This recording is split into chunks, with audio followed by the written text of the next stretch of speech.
रूस और यूक्रेन में जंग चल रही है और इसी बीच चीन ने एक बार फिर इशारा किया है कि वो भारत के साथ दोस्ती करना चाहता है।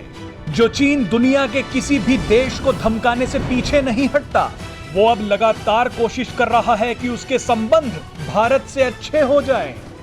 दरअसल चीन के विदेश मंत्री वांग यी ने कहा है कि पिछले कुछ सालों में भारत और चीन के रिश्तों में कुछ मुश्किलें आई हैं।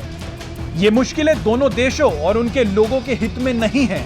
उन्होंने कहा कि भारत और चीन को विरोधियों की जगह साझेदार होना चाहिए। इतना ही नहीं, चीन के विदेश मंत्री ने अमेरिका की तरफ इशारा करते हुए कहा कि कुछ ताकतों ने भारत और चीन के बीच हमेशा तनाव पैदा करने की कोशिश की है। आपको बता दें कि चीन के विदेश मंत्री का ये बयान भारत के विदेश मंत्री एस जयशंकर के उस बयान के बाद आया है जिसमें उन्होंने कहा था कि LAC पर सैन्य बलों को नहीं भेजने के समझौते का चीन ने उल्लंघन किया है, जिसकी वजह से चीन के साथ भारत का रिश्ता बहुत मुश्किल दौर से गुजर रहा है।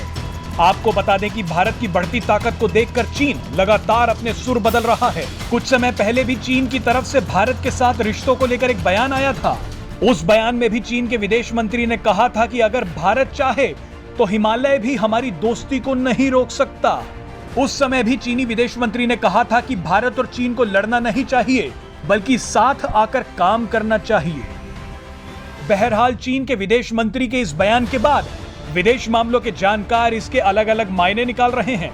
कुछ का मानना है कि इतनी जल्दी चीन पर भरोसा नहीं किया जा सकता, क्योंकि सीमा पर जारी गतिरोध पर चीन का रवैया कभी भी सकारात्मक नहीं रहा। हालांकि कुछ जानकारों का यह भी मानना है कि भारत की बढ़ती ताकत को देख चीन अपने रुख में धीरे धीरे बदलाव लाता जा रहा है, क्योंकि चीन को पता है कि अगर कोई देश उसे चुनौती दे सकता है तो वो भारत है। Presenting B News app, available on Google Play and App Store. Download it now.